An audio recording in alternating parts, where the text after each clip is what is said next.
Show me your news. Lots of headlines to get to. Let's start with the train wreck that is Konami and how it just gets much, much, much worse. Oh boy. Silent Hill's officially canceled.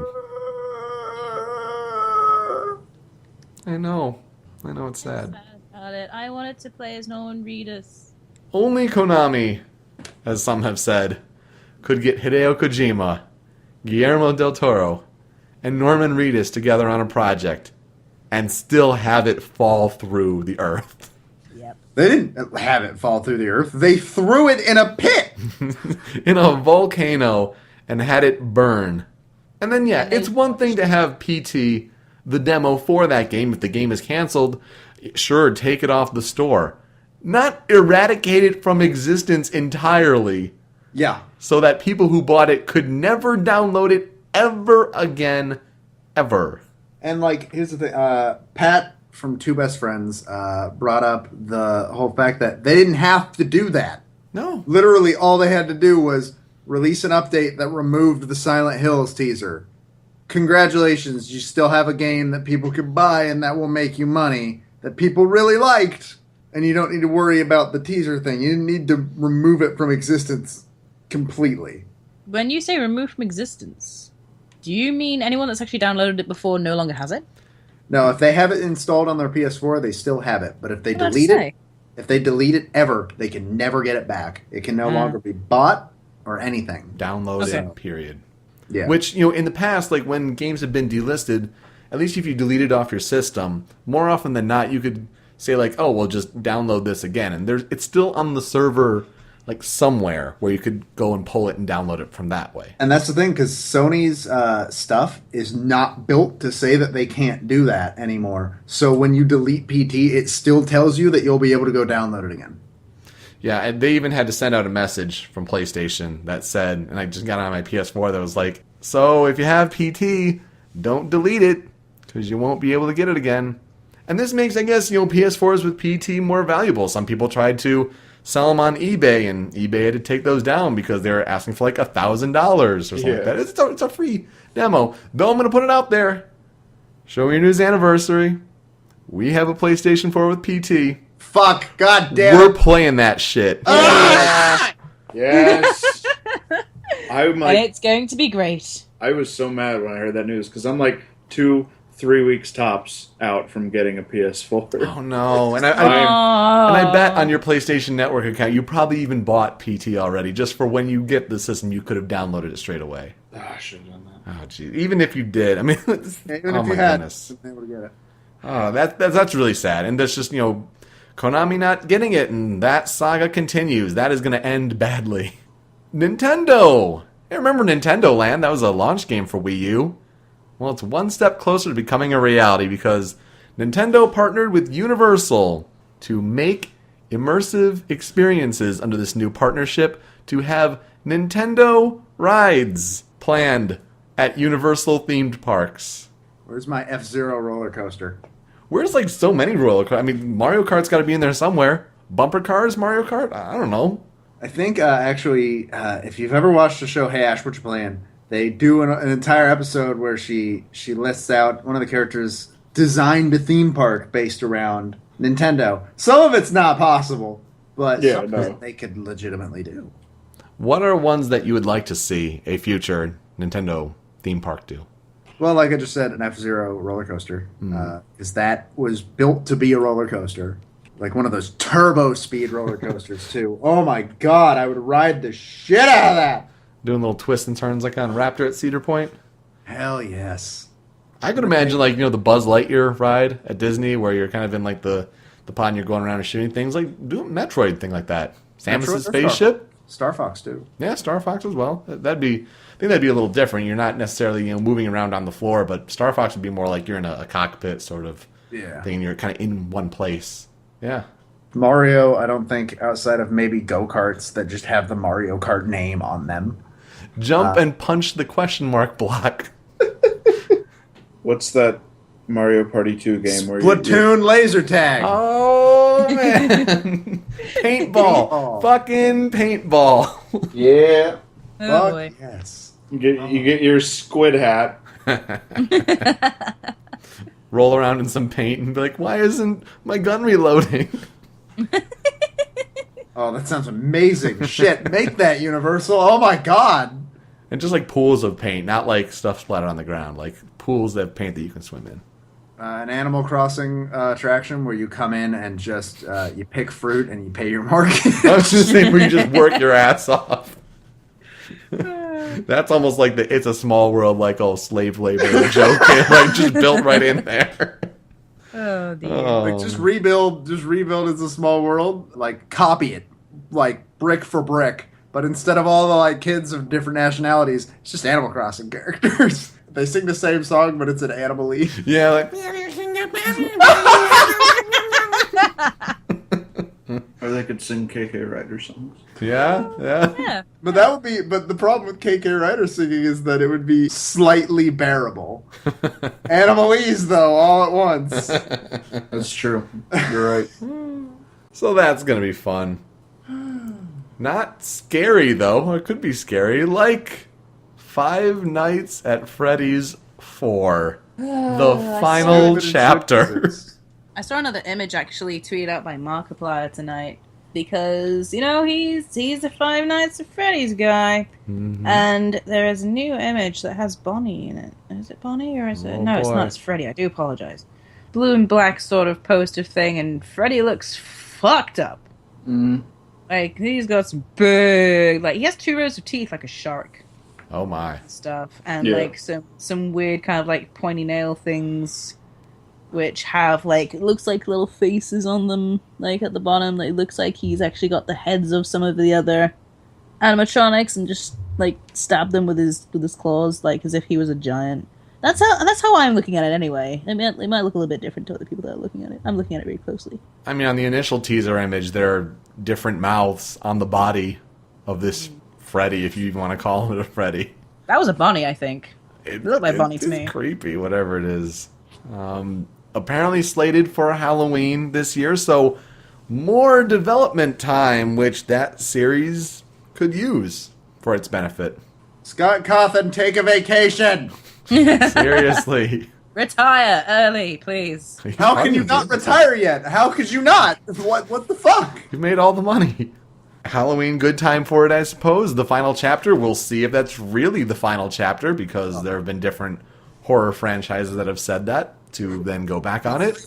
Every horror franchise has at least once said the final chapter, and then it was. And then it's the thing, I mean, you have to keep it in the relevance of culture, society. You have to keep it sort of in people's minds if you're going to make a Hollywood movie. From what I hear, Five Nights 3 actually ends very well and ties up a lot of loose ends. I don't know. I've never seen the ending of Five Nights 3, but whatever. And that's why some people are pretty actually upset that there's a 4th one being made.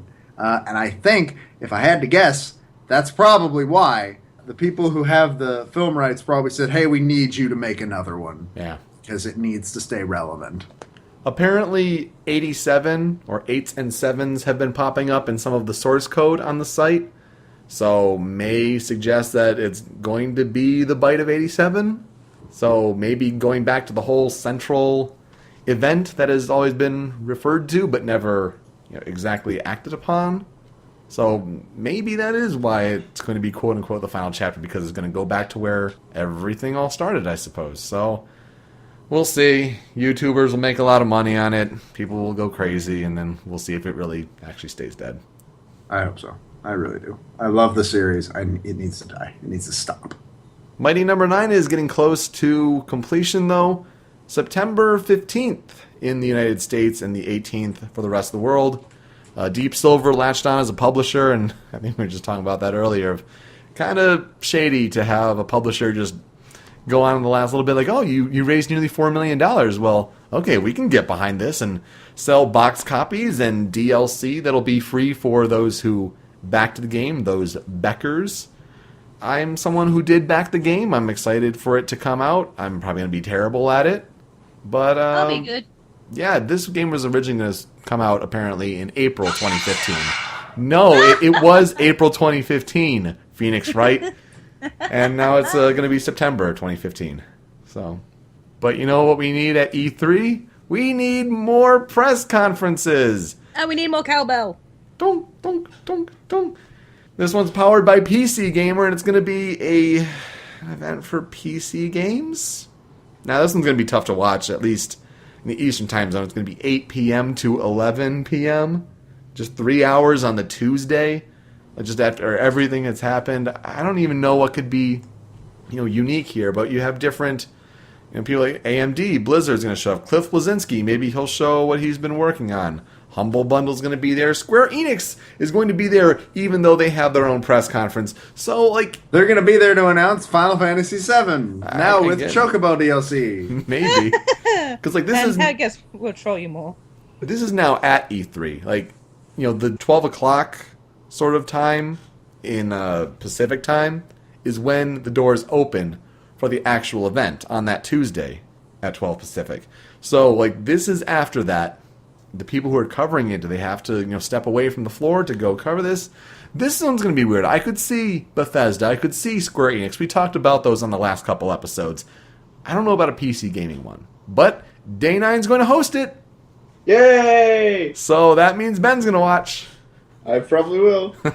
I mean, you'd be surprised at how much PC stuff could be. I know NVIDIA had, a press conference maybe, few months back that was 4 hours. Oh my god. And I was in a Google Hangouts call with my friend Dan.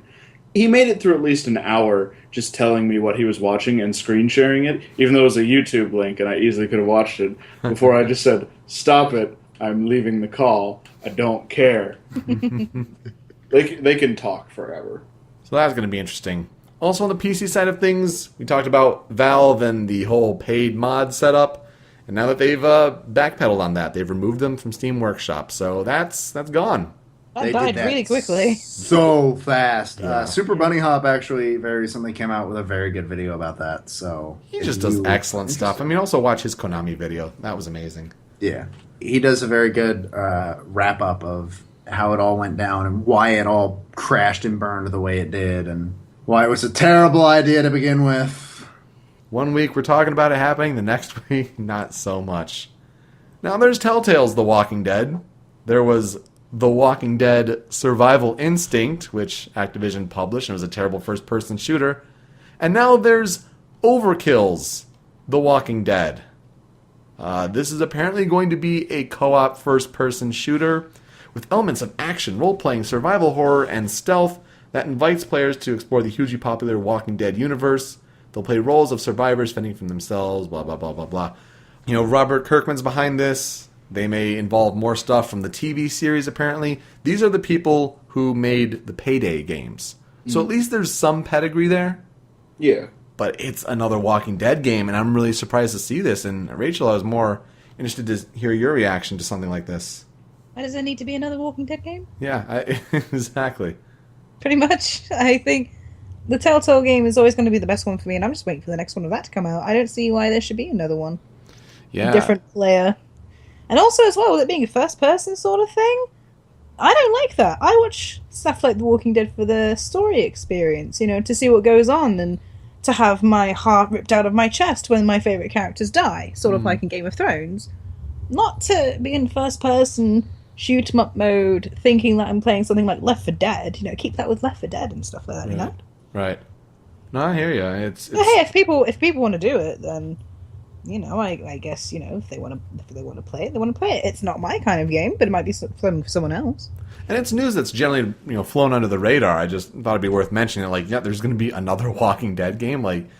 How much can you just wring out of a franchise in the video game space? Now, very quickly, a couple of games may have leaked.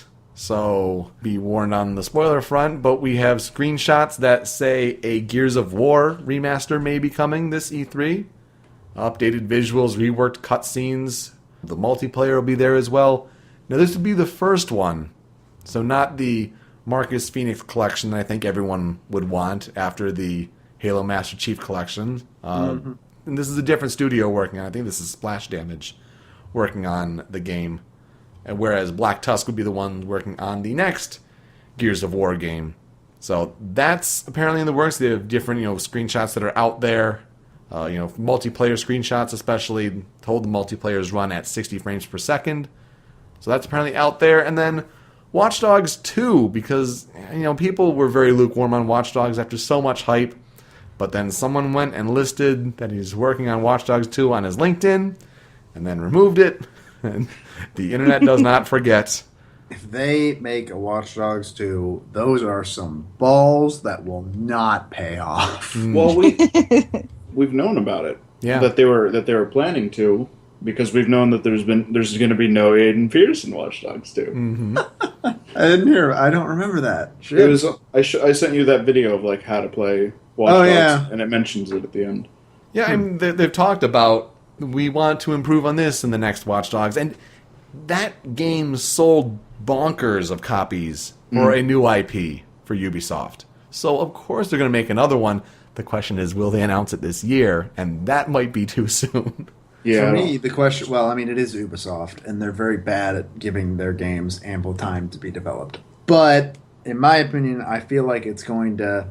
Yeah, sure, Watch Dogs 1 sold very well, but it sold very well to not great reviews, and not a lot of people liking it at all. So I feel like if a Watch Dogs 2 did come out, it would not sell as well at all. Right. Personally, or at least I would hope. I'm giving the world a lot of credit on this one. The very little of the story that I've experienced is awful, but the gameplay is super fun. The expectations have to definitely be tempered. Yeah. Also, we've known of a game called Assassin's Creed Victory for quite some time now, that it's set in Victorian London. It's getting a different name, apparently, for its reveal this coming Tuesday, called Assassin's Creed Syndicate. And if you're watching on YouTube, you're like, well, yeah, this already happened. But this is something that's going to be happening. Apparently it's going to be starring an assassin called Jacob Fry. Fry with an E. So we'll see more details and, report back, I guess, on either a soapbox or a future SMYN episode. But yeah, this is coming in a few days, and different outlets have seen promotional materials. So it's not Victory, it's Syndicate. And I think that's a terrible name change, but that's just me.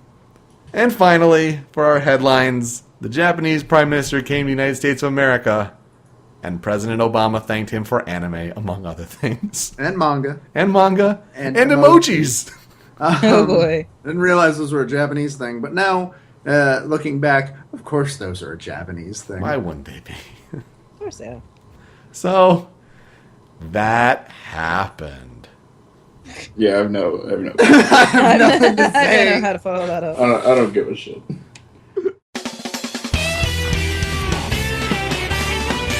Show your news!